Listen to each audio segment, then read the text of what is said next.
bet your first pregnancy is nerve-wracking, and those ultrasounds can have you on pins and needles. So it was for James and Emily Stark, who found out 18 years ago they were pregnant for the first time. And the news that came after that would lead to a medical miracle. Watch. When Emily and James Stark got pregnant for the first time, Emily had a funny gut feeling. We were super excited. I just always knew in my heart that we would have twins. It was just one of those gut things. I said, okay, it'll be fine, whatever. It said, what are the odds of that? Emily was right, but what their doctor told them at their next ultrasound appointment would change their lives forever. He looked at us and he said, they're joined somewhere in the lower region. I just remember looking at the ceiling and I tuned out, and James kind of took over from there. Obviously, we knew what conjoined twins were. I mean, you see stories and you read about them. He brought out this 1,000-page medical book, and he had flipped through it to conjoined twins, and there's literally 2 paragraphs in that book on conjoined twins. Conjoined twins are rare, about 1 in 50 to 60,000 births. Unfortunately, it's estimated that between 40 to 60% of those births are delivered stillborn, with 35% surviving only 1 day. I think it was always, they will survive. I don't think there was ever a question. On March 9th, 2001, Lexi and Sydney Stark were born, and despite the expected complications, they were healthy baby girls. The girls were squirming, and James went over to Lexi and he said, oh, Lexi, are you having a nightmare? A nightmare that your sister is stuck to your butt? And all the nurses giggled. They were all like, okay, this family is going to be just fine. Exactly 7 months later, the girls went in for separation surgery on October 9th. I carried them down to the operating room and I laid them down and we said goodbye. And I think that's the moment you knew we could be saying goodbye forever, or we could be getting just one baby back. Then came the long wait, but the hospital staff continually lifted their spirits. Every single hour, this nurse came in and she gave us better and better and better news. And the same nurse all day. All day. My guess is she wasn't going anywhere no matter how long it took. And then finally came the words they were waiting for all day. She came up and she said, we have 2 babies. And the room just started exploded. Screaming. Just you could hear cool. that, woohoo, 2 babies.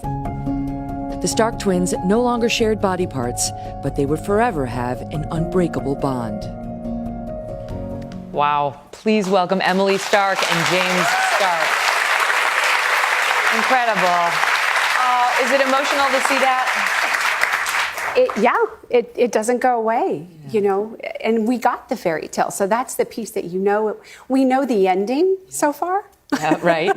And in the beginning, is it true you chose not to tell your friends? You're at the baby shower and you didn't, they knew twins, but they didn't know conjoined twins. Yes, it was so hard to verbally say it. So it took a little bit. I'm a process thinker. If you're a good friend of mine, you know I'm a process thinker. So it took time to kind of really settle in the fact that we were having conjoined twins. And so where were they conjoined, and how complex did the doctor say it would be to separate them? They were conjoined at the spine and the spinal cord were both joined. And then they shared some intestines, and then obviously their butts were stuck together. And I mean, they knew they could do it, the doctors knew, but they were thinking paralysis was a real option. Right. They never gave numbers, but they said, worst case, paralysis, maybe colostomies for the rest of their lives. Oh. So they didn't have the surgery until they were 7 months? Yeah. Right. So can we just talk about those first 6, 7 months? Like, what did the clothes look like? How did you handle that? Well, lucky for us, they stayed in the NICU for 17 days, and those nurses put them on a feeding schedule. So they came home on a eating and feeding schedule of 4 hours. And what we did is a onesie. And so essentially you put the onesie over the top, and where they were joined is where it'd come up and snap. So 2 little legs came out of each hole. Mm-hmm. And so we did that. So you had like a 4-leg onesie? Well, right there. Once you sewed it together? Actually, my mother-in-law sewed a few things together because I was adamant that when they came home from the hospital, they'd be wearing pants. Only because it was harder, I'm sure. But she sewed things together. It just took too long to get them in those kinds of items. And so we typically just went with the onesie every day. Aww. Yeah. I know you couldn't breastfeed because We tried. You know, one would have been, yeah. We tried.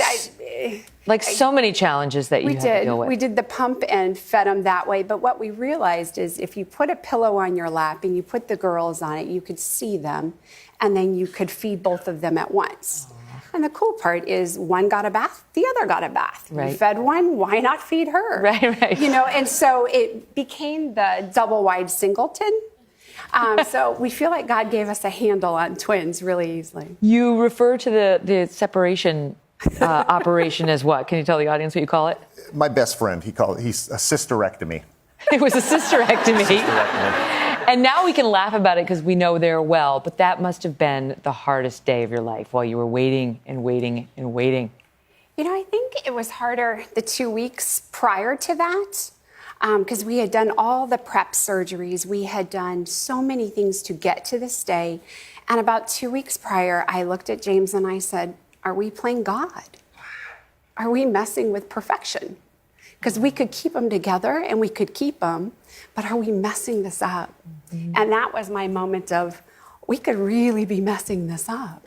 But you, from what I read, realized you are in charge of making these decisions for your child. I mean, that's one of the things you want others to know, right? Like, James, you tell me that parents need to feel empowered in these moments. No, I mean, they're your children. It's your choice. I mean, you don't let anybody make that decision for you. And we've spent 4 or 5 months before they were born making these decisions, and then another 6 or 7 months making these decisions. And at the end of the day, you have to trust that you made the right decision with the information you had at the time. Right. If something went wrong, you're never prepared for that, but at least you went into it, you know, knowing what you were doing. It's a risk, but it's a calculated risk. I mean, you had great doctors advising you on what the odds absolutely. were. Well, of course, now we all want to meet the girls, don't we? Right? After the break, Emily and James's now 17-year-old twin daughters, Lexi and Sydney, are here. So back in 2000, doctors told Emily and James Stark news that shocked them. They had discovered that their twin babies were conjoined. They shared intestines, a tailbone, and a spine. On March 9th, 2001, Emily gave birth to Lexi and Sydney, and only 7 months later, the infants were headed into a high-risk surgery to be separated. So how are they doing 17 years later? Come on out, Sydney and Lexi.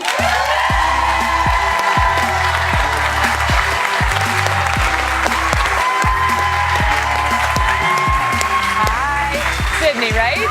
Hi. Thank you for being here. Thank you. Hi, Lexi. Hi. Good to have you.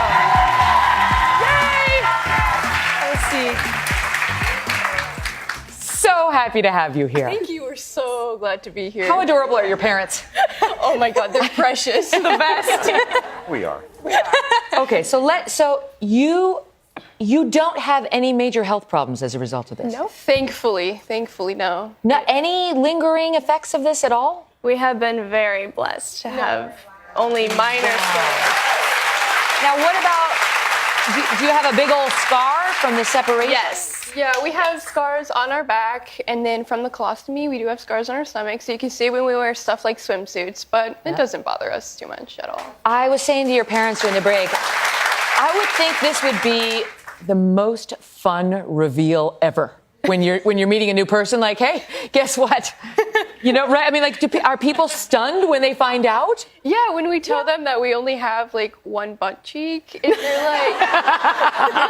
I didn't even notice. And it's like, Yeah, we get the whole, I had no idea all the time. So is it true, you have very different personalities, yes? All right, now, who's the outgoing one? We both are outgoing in very different ways. Yeah, it depends on the situation. Okay, and so, like, is there one who's, like, more of an extrovert and one who's a little bit more of an introvert, or one who's, like, bigger and one who's a little quieter? I tend to go for it first, and then she will after me. Is it true that when you sleep, to this day, if you take a nap together in the same bed, you revert to your... We call it conjoined twin position, where we both kind of go back into like this back to back with her nuzzled right Like, here, I love her head. And that's how they were? Yeah. No, it's 100% how they were. And when they're super stressed and you walk in their bedroom, you're like, oh, they're stressed because they're back in that position. Oh my gosh. Does it make you feel better to get into that position? It's just a comfort position. Yeah, and just really. being by her, putting my head on her, it's so calming. Oh my gosh. We've heard about twins having senses, you know. Sometimes you hear about like a mother and a child having it, and sometimes you hear about twins having it.